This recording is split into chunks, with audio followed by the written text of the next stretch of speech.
Okay, last one, and this is kind of funsies. This is a piece of Yupo paper, which is a plastic polymer paper that's come out of Japan, I think. There's also another one that's available that's called Terraskin that's actually made of stones. I don't know how they do it. They grind them up and make them into a plasticky paper. This is completely non-absorbent.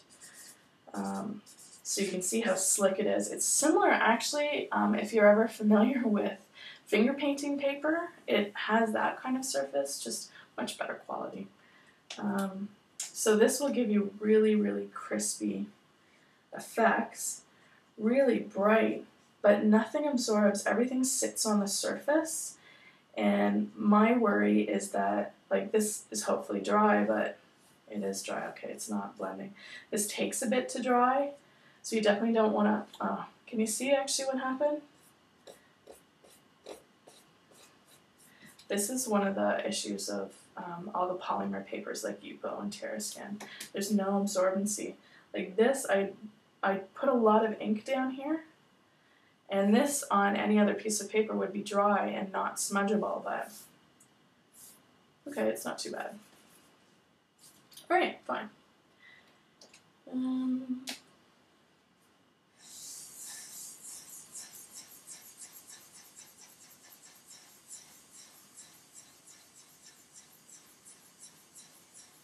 So this is actually working like the Paris bleed proof and the Mongo paper times 100, like non-absorbent to infinity.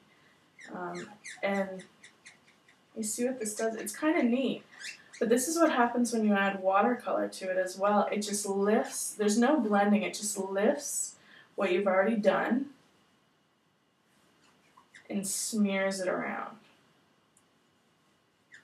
I honestly have no idea how people work with this. I've tried to make friends with it in watercolor, but we hate one another. Anyway, I mean, it's neat. It's neat. Effects and stuff, but this would just make me crazy.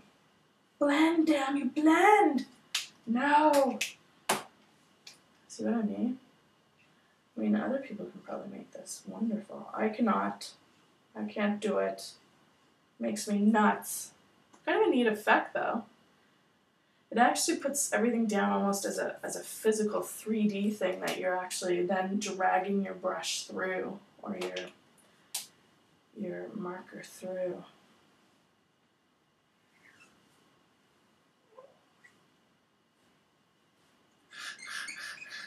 Wow, look at that. Blendy. Like Blenderton.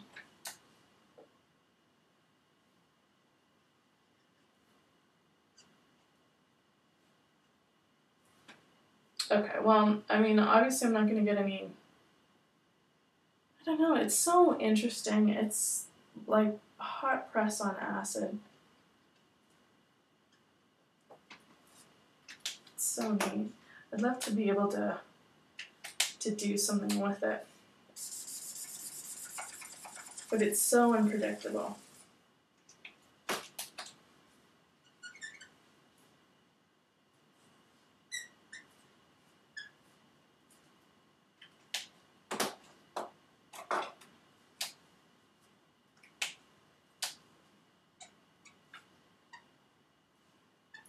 It'd be neat actually to make textures, like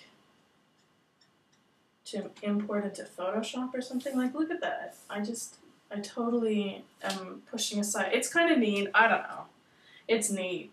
If I tried to actually do a portrait out of it or something, I think I'd lose my mind and just cry in a corner. But to experiment just kind of non-linear, that's really cool. All right, so there we go. Those are my experiments in surfaces for Copic marker. And for me, my win is Strathmore Bristol. So good for me to know. I'm going to be using that in the future. I have small Stonehenge pads, which are similar. Canton comic illustration. Oh, Bristol won. Yay, Bristol.